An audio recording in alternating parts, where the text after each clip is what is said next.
Hello दोस्तों, नमस्कार। आप लोगों का एग्री स्टडी 92 में बहुत बहुत स्वागत है।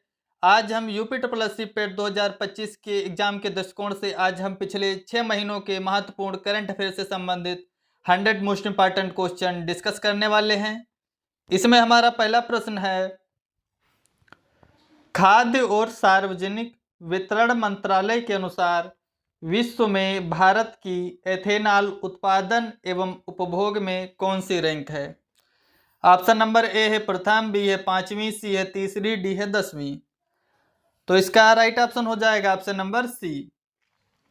खाद्य और सार्वजनिक वितरण मंत्रालय के अनुसार विश्व में भारत की एथेनॉल उत्पादन एवं उपभोग में रैंक तीसरी है। ऑप्शन नंबर सी राइट है, तीसरी रैंक है।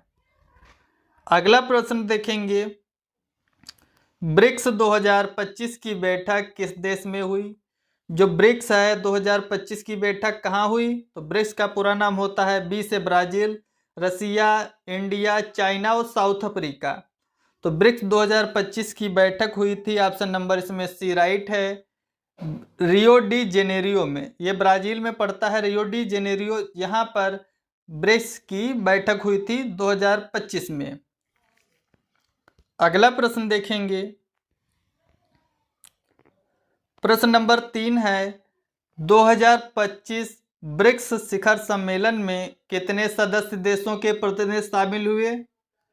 2025 ब्रिक्स शिखर सम्मेलन में कितने सदस्य देशों के प्रतिनिधि शामिल हुए थे? ऑप्शन नंबर ए है 5, बी है 11, सी है 25, डी है 7। तो इसका राइट ऑप्शन हो जाएगा ऑप्शन नंबर बी। 2025 ब्रिक्स के शिखर सम्मेलन में 11 सदस्यों के प्रतिनिधियों ने भाग लिया, शामिल हुए। अगला प्रश्न देखेंगे, प्रश्न नंबर 4 है, हाल ही में 25वें एससीओ शिखर सम्मेलन की बैठक किस देश में हुई? हाल ही में 25वें एससीओ शिखर सम्मेलन की बैठक किस देश में हुई? एससीओ का पूरा नाम होता है संघाई कारपोरेशन ऑर्गेनाइजेशन। शिखर सम्मेलन की बैठक कहाँ पर हुई? ऑप्शन नंबर है तियानजिन, बी है रूस में, सी कनाडा में, डी भारत में। तो इसका राइट ऑप्शन हो जाएगा चीन के तियानजिन शहर में। हाल ही में 25वें एससीओ शिखर सम्मेलन की बैठक चीन के तियानजिन शहर में हुई, जिसमें भारत से प्रधानमंत्री नरेंद्र मोदी जी गए।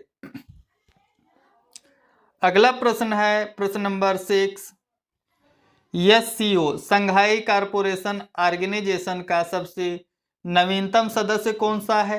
एससीओ का सबसे नवीनतम सदस्य कौन सा है? ऑप्शन नंबर ए है ईरान, बी है रूस, सी है कनाडा, डी है पाकिस्तान।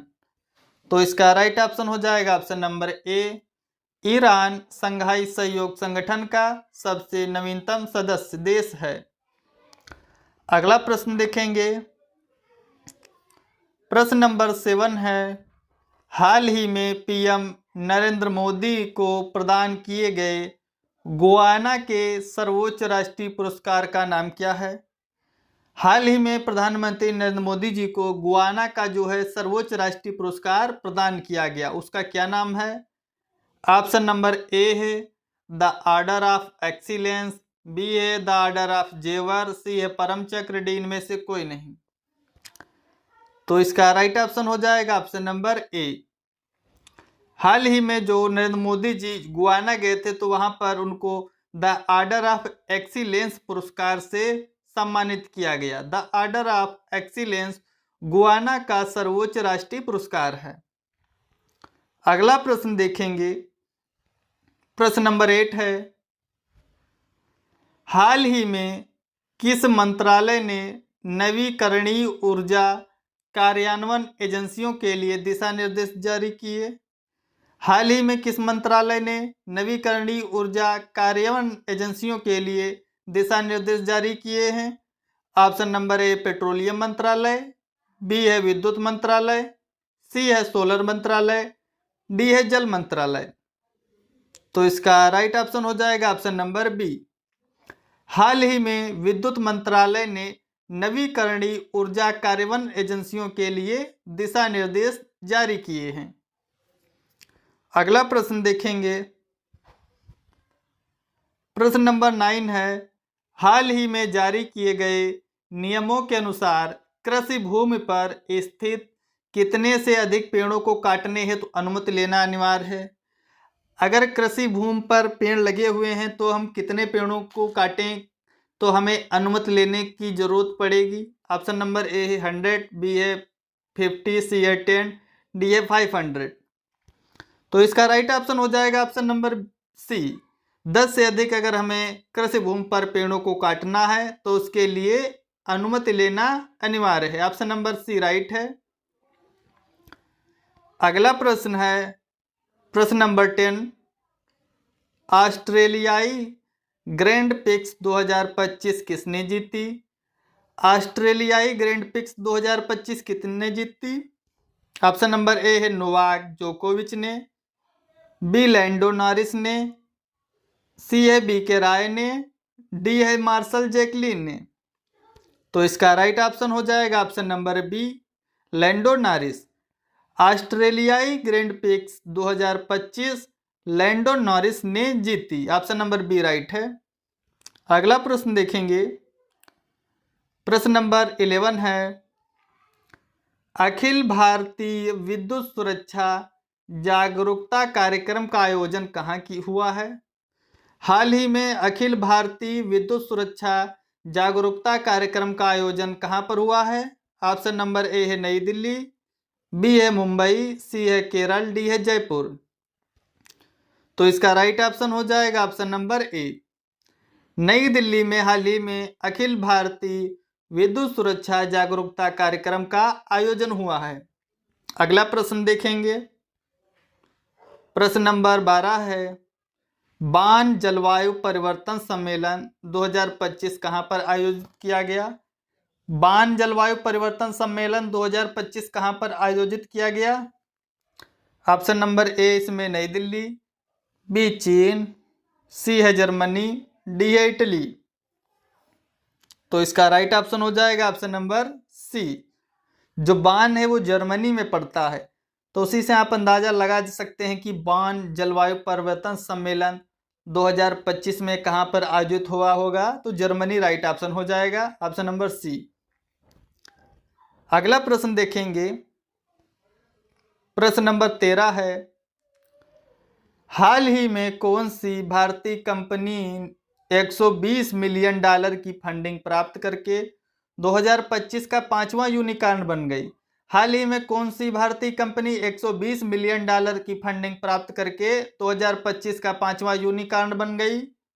ऑप्शन नंबर ए है जम्बूटेल, बी पीएसएल लिमिटेड, सी है केयर लिमिटेड, डी है टिस्को लिमिटेड। तो इसका राइट ऑप्शन हो जाएगा ऑप्शन नंबर ए। जो जम्बूटेल कंपनी है इसने हाल ही में 120 मिलियन डॉलर की फंडिंग प्राप्त करके 2025 में ये 5वीं यूनिकॉर्न बन गई है। अगला प्रश्न देखेंगे, प्रश्न नंबर 14 है, वैश्विक शांति पुरस्कार सूचकांक 2025 में भारत की रैंक कौन सी है। वैश्विक शांति सूचकांक 2025 में भारत का कौन सा स्थान है। ऑप्शन नंबर ए 115, बी है 20, सी 101, डी है 5। तो इसका राइट ऑप्शन हो जाएगा ऑप्शन नंबर ए। वैश्विक शांति सूचकांक 2025 में भारत का 115वां स्थान है। अगला प्रश्न देखेंगे, प्रश्न नंबर 15 है, ग्लोबल यूनिकॉर्न इंडेक्स 2025 में भारत का कौन सा स्थान है। ग्लोबल यूनिकॉर्न इंडेक्स 2025 में भारत का कौन सा स्थान है। ऑप्शन नंबर ए 1, बी है 20, सी है 3, डी है 5वां।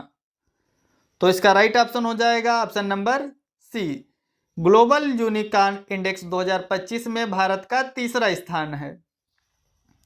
अगला प्रश्न देखेंगे, प्रश्न नंबर 16 है, विश्व प्रेस स्वतंत्रता दिवस कब मनाया जाता है। विश्व प्रेस स्वतंत्रता दिवस कब मनाया जाता है। ऑप्शन नंबर ए 1 जुलाई, बी है 3 मई, सी है 4 जुलाई, डी 1 जनवरी। तो इसका राइट ऑप्शन हो जाएगा ऑप्शन नंबर बी 3 मई को विश्व प्रेस स्वतंत्रता दिवस मनाया जाता है। 3 मई को विश्व प्रेस स्वतंत्रता दिवस मनाया जाता है और 1 मई को इंटरनेशनल लेबर डे मनाया जाता है। अगला प्रश्न देखेंगे, प्रश्न नंबर 17 है, फीफा महिला विश्व कप 2035 की मेजबानी कौन सा देश करेगा? फीफा महिला विश्व कप 2035 की मेजबानी कौन करेगा? Option number A Bharat, B Canada, C United Kingdom, D Belarus. तो इसका राइट ऑप्शन हो जाएगा ऑप्शन नंबर सी। जो फीफा महिला विश्व कप 2035 होने वाला है उसकी मेजबानी यूनाइटेड किंगडम के द्वारा की जाएगी। ऑप्शन नंबर सी राइट है। अगला प्रश्न देखेंगे, प्रश्न नंबर 18 है, देश के पहले हिमालयी जलवायु केंद्र का उद्घाटन कहाँ किया गया? देश के पहले हिमालयी जलवायु केंद्र का उद्घाटन कहाँ किया गया? Option number A Sikkim, B Jammu Kashmir, C है असम, डी है गोवा। तो इसका राइट ऑप्शन हो जाएगा option number B, Jammu Kashmir में देश के पहले हिमालयी जलवायु केंद्र का उद्घाटन किया गया है। अगला प्रश्न देखेंगे, प्रश्न नंबर 19 है, हाल ही में आधार ऐप को किसने लॉन्च किया है? तो आप फोटो में देखकर पहचान गए होंगे ये कौन है। इन्होंने ही हाल ही में आधार ऐप को लॉन्च किया है। नरेंद्र मोदी, अश्विनी वैष्णव, अरविंद चौरसिया, डी है बी आर देसवाल। तो ये फोटो में अश्विनी वैष्णव जी हैं, इन्होंने हाल ही में आधार ऐप को लॉन्च किया है। अगला प्रश्न है, प्रश्न नंबर 20, हाल ही में खेलो इंडिया यूथ गेम्स 2025 का शुभंकर किसे चुना गया? हाल ही में खेलो इंडिया यूथ गेम्स 2025 का शुभंकर किसे चुना गया है? गज सिंह को, शेरा को, गणेश को या भारती को? तो इसका राइट ऑप्शन हो जाएगा ऑप्शन नंबर ए, गज सिंह को हाल ही में खेलो इंडिया यूथ गेम्स 2025 का शुभंकर चुना गया है। ऑप्शन नंबर ए राइट है। अगला प्रश्न है, प्रश्न नंबर 21, हाल ही में किसे संयुक्त राष्ट्र महासभा का अध्यक्ष नियुक्त किया गया है?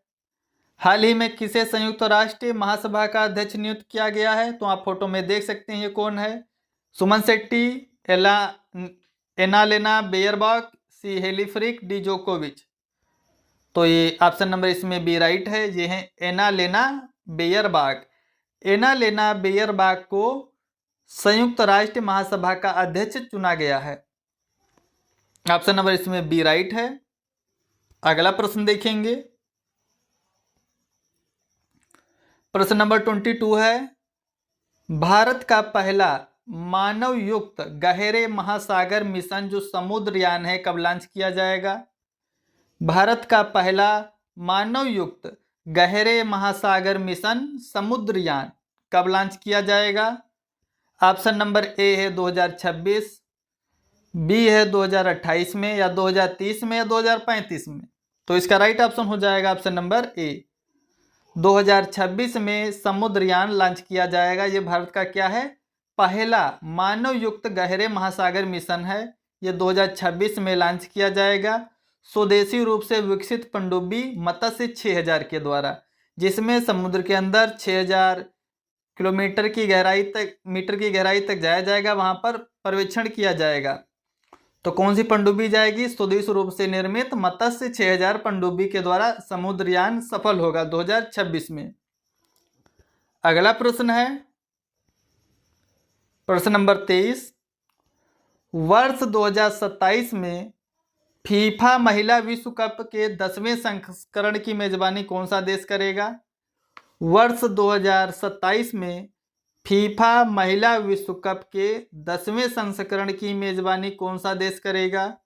Option number A Bharat, B Japan, C Brazil, D Britain. तो इसका राइट ऑप्शन हो जाएगा ब्राजील। वर्ष 2027 में फीफा महिला विश्व कप के 10वें संस्करण की मेजबानी ब्राजील के द्वारा की जाएगी। अगला प्रश्न देखेंगे, प्रश्न नंबर 24 है, हाल ही में केरल ने कौन सी कक्षा के सभी छात्रों के लिए रोबोटिक्स शिक्षा अनिवार्य करने वाला देश का पहला राज्य बन गया? भारत का कौन सा ऐसा पहला राज्य बन गया है जिसने 10वीं कक्षा के लिए रोबोटिक्स एजुकेशन को अनिवार्य कर दिया है, तो ये केरल है। ऑप्शन नंबर इसमें ए राइट हो जाएगा।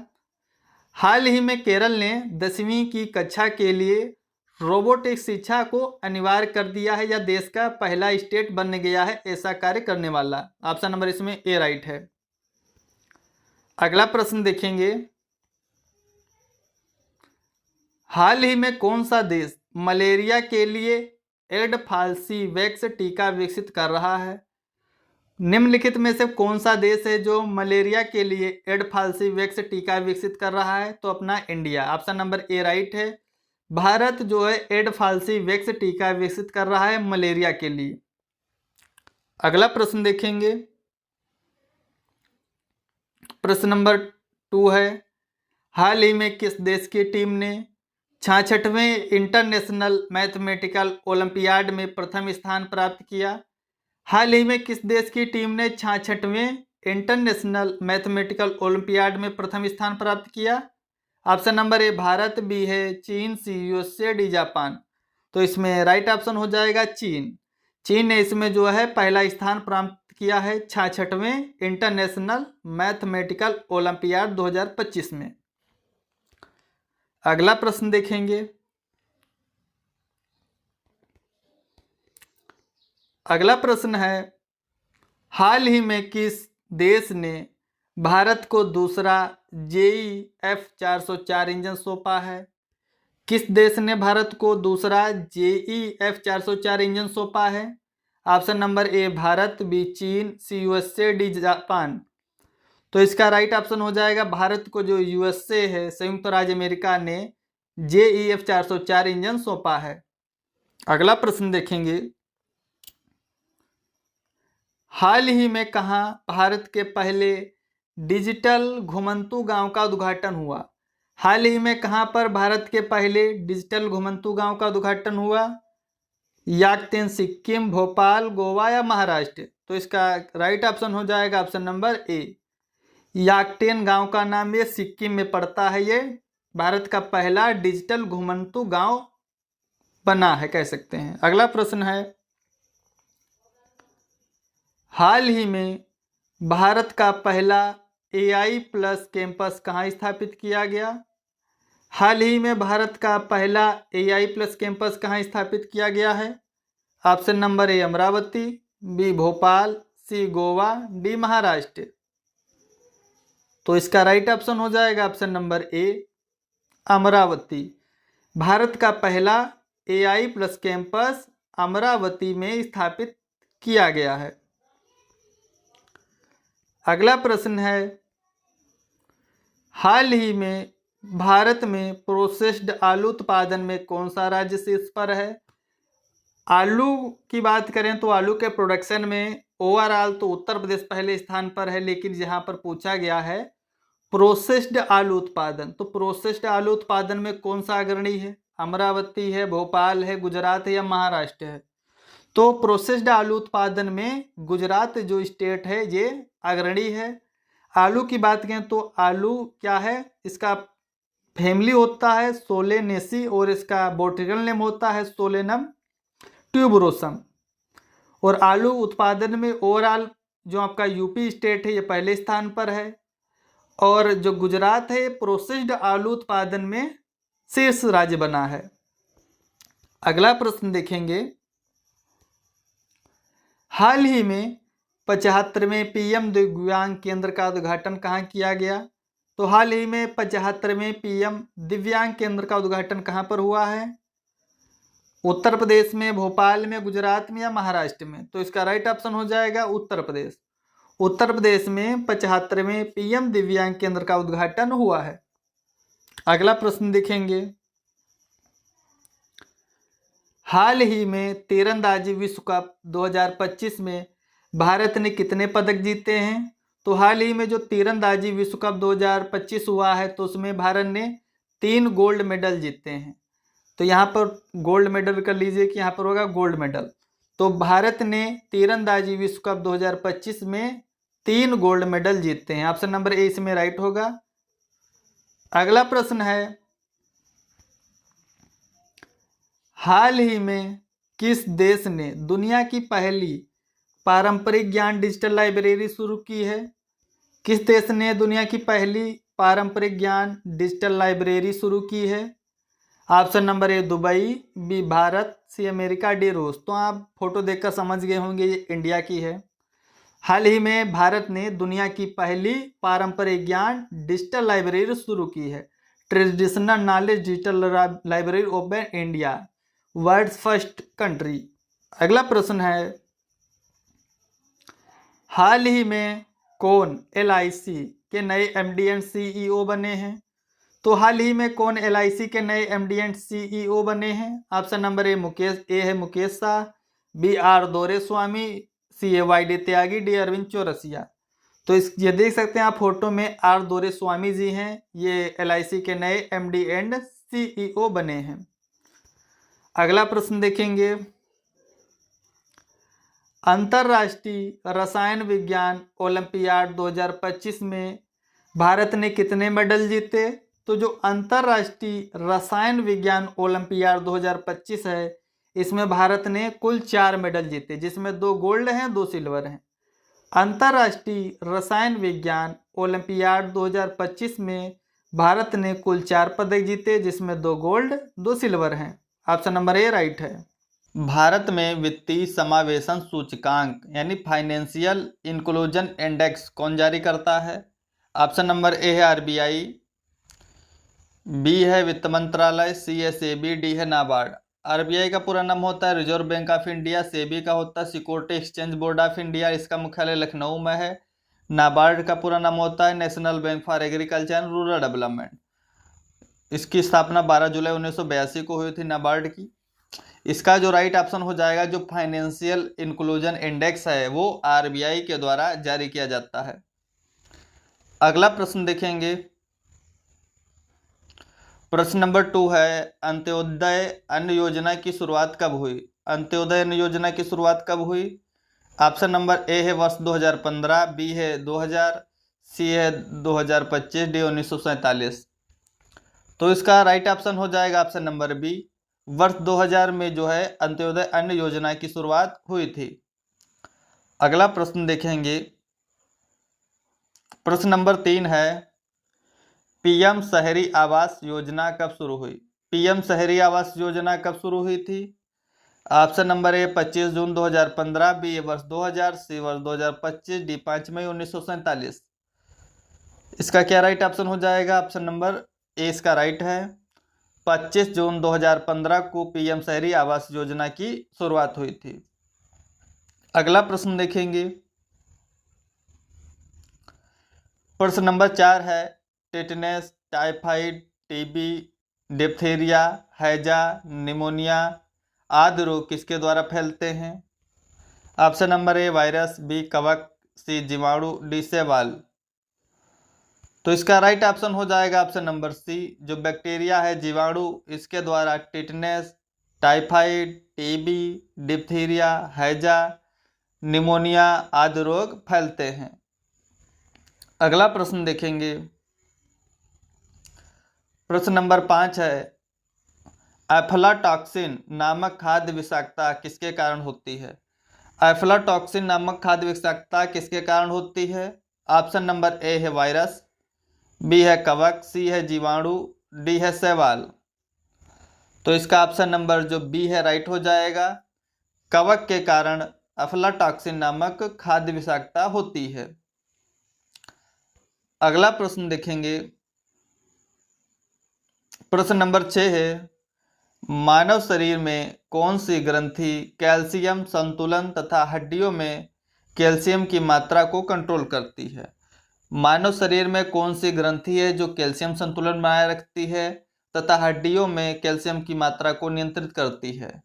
ऑप्शन नंबर ए है पैराथायराइड ग्रंथि, बी पीयूष ग्रंथि, सी आमाशय ग्रंथि, इनमें से सभी। तो इसका कौन सा ऑप्शन राइट हो जाएगा? इसमें ऑप्शन नंबर जो ए है वो राइट हो जाएगा। जो पैराथायराइड ग्रंथि है यह मानव में कैल्शियम संतुलन बनाए रखती है तथा हड्डियों में कैल्शियम की मात्रा को नियंत्रित करती है। ऑप्शन नंबर ए इसका राइट है। अगला प्रश्न देखेंगे, प्रश्न नंबर 7 है, जैव ईंधन यानी बायोफ्यूल किस पादप के बीज से प्राप्त होता है? जैव ईंधन किस पादप के बीज से प्राप्त होता है? ऑप्शन नंबर ए है जेट्रोफा, बी है पीपल, सी है लिप्टिस, डी है बांस। बांस को इसको घास भी बोलते हैं, बांस। इसका जो राइट ऑप्शन हो जाएगा ऑप्शन नंबर ए है जेट्रोफा। जैव ईंधन जो है ये क्या है, इससे किसके बीजों से प्राप्त होगा? तो जेट्रोफा।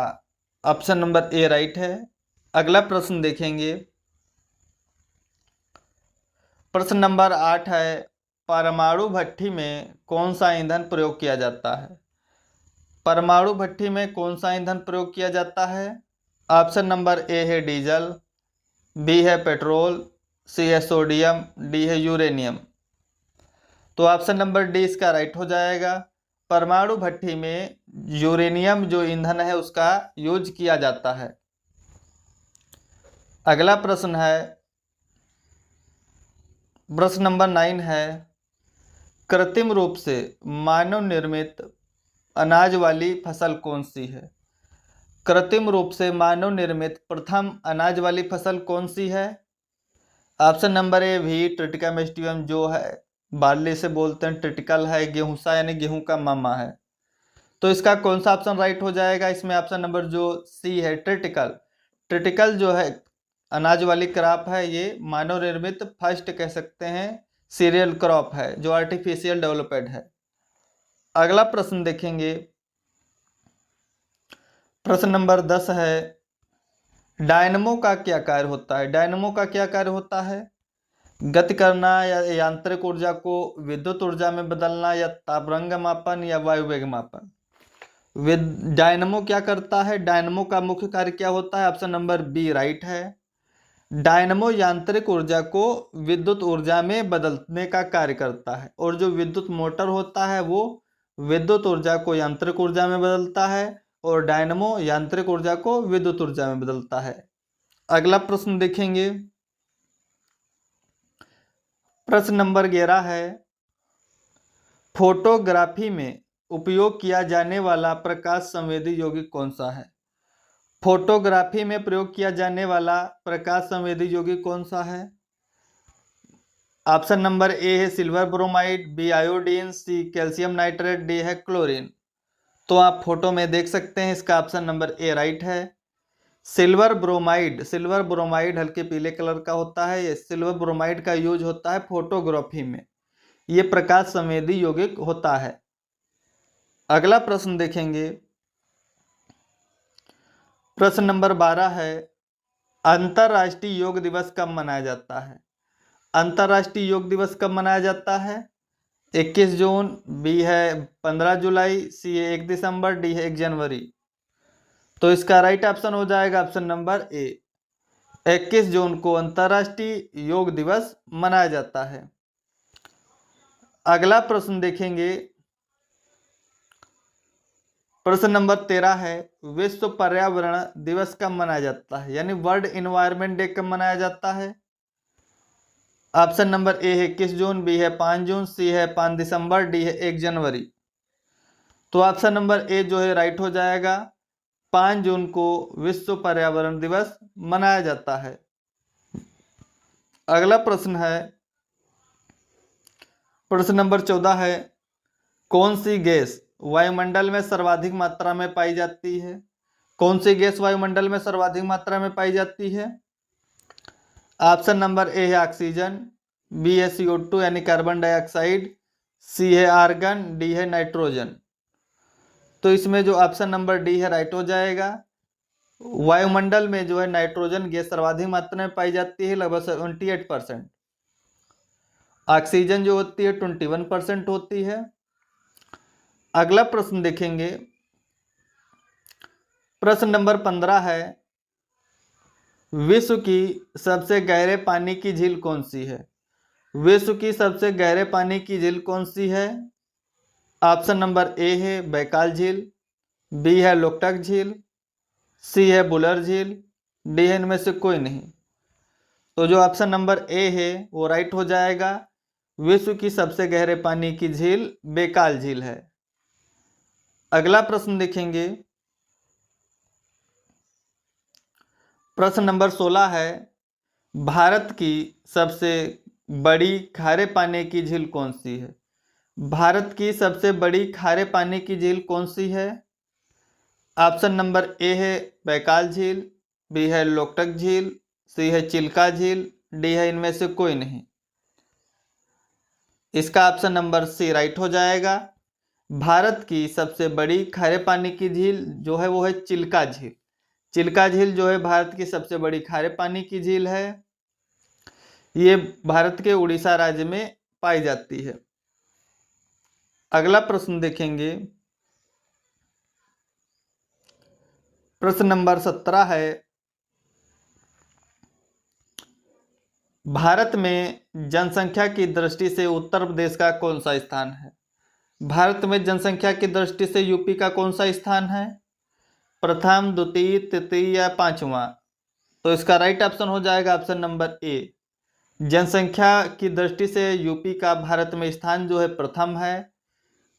क्षेत्रफल की बात करें तो क्षेत्रफल के अकॉर्डिंग यूपी का चौथा स्थान है। यूपी का क्षेत्रफल है 2,40,928 वर्ग किलोमीटर और जनसंख्या में ये प्रथम स्थान पर आता है। अगला प्रश्न देखेंगे, प्रश्न नंबर 18 है, भारत की सबसे लंबी नदी कौन सी है? भारत की सबसे लंबी नदी कौन सी है? ऑप्शन नंबर ए है गंगा, बी है नर्मदा, सी है ब्रह्मपुत्र, डी है नील नदी। तो इसका ऑप्शन नंबर जो ए है राइट हो जाएगा। भारत की सबसे लंबी नदी गंगा नदी है। इसको सबसे पवित्र नदी माना जाता है और इसकी जो कुल लंबाई है 2525 किलोमीटर है। और बात करें तो गंगा जो नदी है इसको 4 नवंबर 2008 को राष्ट्रीय नदी के रूप में घोषित किया गया था। गंगा नदी 2008 में भारत की राष्ट्रीय नदी बनी। यह जो है उत्तर प्रदेश में एक, अगर पूछा जाए गंगा नदी की यूपी में कितनी लंबाई है, तो यूपी में लंबाई है इसकी 1450 किलोमीटर, नहीं 1450 किलोमीटर। यह उत्तर प्रदेश के 28 डिस्ट्रिक्ट यानी जिलों से होकर प्रवाहित होती है और 1450 किलोमीटर लंबाई है इसकी उत्तर प्रदेश में। इसकी टोटल लंबाई है 2525 किलोमीटर। यह 2008 में राष्ट्रीय नदी घोषित की गई। ब्रह्मपुत्र कह सकते हैं सबसे चौड़ी नदी है भारत की। अगला प्रश्न देखेंगे, प्रश्न नंबर 19 है, कर्क रेखा भारत के कितने राज्यों से होकर गुजरती है? कर्क रेखा भारत के कितने राज्यों से होकर गुजरती है? ऑप्शन नंबर ए है 8, बी है 10, सी है 6, डी है 5। तो इसका राइट ऑप्शन हो जाएगा ऑप्शन नंबर ए। जो कर्क रेखा है भारत के 8 राज्यों से होकर गुजरती है। कौन कौन से राज्यों से होकर गुजरती है? पहले है गुजरात, फिर है गुजरात है, राजस्थान है, मध्य प्रदेश है, झारखंड है, छत्तीसगढ़ है, पश्चिम बंगाल है, त्रिपुरा और मिजोरम। तो कर्क रेखा भारत के कितने राज्यों से होकर गुजरेगी? 8। ऑप्शन अब पहला हो जाएगा गुजरात, राजस्थान, मध्य प्रदेश, झारखंड, छत्तीसगढ़, वेस्ट बंगाल यानी पश्चिम बंगाल, त्रिपुरा, मिजोरम। तो ये 8 राज्य हो जाएंगे जिनसे कर्क रेखा होकर गुजरती है। अगला प्रश्न देखेंगे,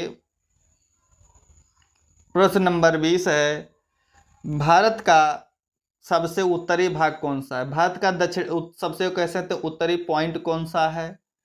ऑप्शन नंबर ए है इंदिरा पॉइंट, बी है इंदिरा कोल, सी है केबिथू, डी है गुहार मोती। तो आप मैप में देख सकते हैं, इधर साइड में नॉर्थ है यानी ऊपर साइड में क्या है? नॉर्थ है यानी उत्तर है। इधर नीचे साइड में दक्षिण है। इधर साइड में क्या है? पूरब है। और इधर साइड पाकिस्तान साइड पश्चिम है। तो बात करेंगे भारत का सबसे उत्तरी भाग यानी सबसे ऊपरी वाला भाग कौन हो जाएगा? इंदिरा कोल हो जाएगा। इसको बोलते हैं इंदिरा कोल। ये हो जाएगा इंदिरा कोल। और सबसे नीचे जो है इधर का है ये इंदिरा पॉइंट है।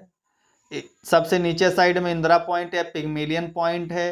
इधर है इंदिरा कोल और इधर जो है पूरब साइड में ये है किबिथू। इधर है किबिथू, इधर है गुहार मोती, इधर साइड में गुहार मोती है। तो यानी जो भारत का कह सकते हैं सबसे उत्तरी पॉइंट है या उत्तरी भाग है उसे बोलते हैं इंदिरा कोल। दक्षिणी हो जाएगा इंदिरा पॉइंट और पूर्वी हो जाएगा सबसे किबिथू और जो पश्चिमी है वो है गुहार मोती। Thanks for watching. Please like and subscribe my channel.